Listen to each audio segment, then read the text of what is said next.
বাংলাদেশের বিচার ব্যবস্থাকে দুর্বল হিসেবে উল্লেখ করে রিমান্ডে নির্যাতনকে গুরুতর সমস্যা হিসেবেও চিহ্নিত করেছে রিপোর্টটি।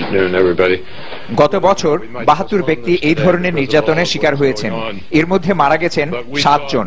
বিভিন্ন দেশের মানবাধিকার পরিস্থিতি নিয়ে তৈরি এই রিপোর্ট শুক্রবার প্রকাশ করেন মার্কিন পররাষ্ট্রমন্ত্রী জন কেরি।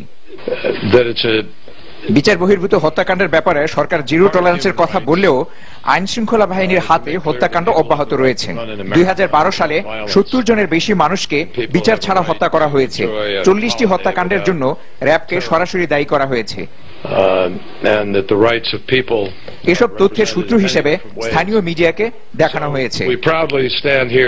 মানবাধিকার সংগঠন অধিকারের বরাত দিয়ে বলা হয়, রাজনৈতিক সংঘর্ষে মারা গেছেন ১৬৯ জন। সরকারি দলের ছাত্র সংগঠন ছাত্রলীগের হাতে বিশ্বজিৎ সাহার প্রাণহানির কথাও উল্লেখ করা হয়। বাংলাদেশে গুম, অপহরণ ও সংখ্যালঘু সম্প্রদায় এবং নারীর প্রতি বৈষম্যমূলক আচরণ ও শ্রমিক নিপীড়নের ঘটনায় উদ্বেগ প্রকাশ করা হয়েছে। এসব ঘটনার সাথে দেশের আইন শৃঙ্খলা বাহিনীর সম্পৃক্ততা রয়েছে বলেও উল্লেখ করা হয়। বলা হয়, বাক স্বাধীনতা ও সভা সমাবেশ করার অধিকার খর্ব করা হচ্ছে। সাংবাদিক নির্যাতন বৃদ্ধি ও সংবাদ মিডিয়া সেন্সরশিপেও বাধ্য হচ্ছে। সহিংসতা, সংঘাত ও অব্যাহত দুর্নীতিকে একটি প্রধান সমস্যা হিসেবে চিহ্নিত করা হয়েছে। পদ্মা সেতু প্রকল্পে দুর্নীতির বিষয়টি উল্লেখ করে সরকার দুর্নীতি দমনে ব্যর্থ হয়েছে বলে মার্কিন পররাষ্ট্র দপ্তরের রিপোর্টে বলা হয়।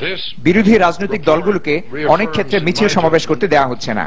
২০১২ সালে ১০৫টি সমাবেশ সরকার ভণ্ডুল করে দেয় বলে রিপোর্টটি দাবি করেছে। Moazzem Hossain, NTV international.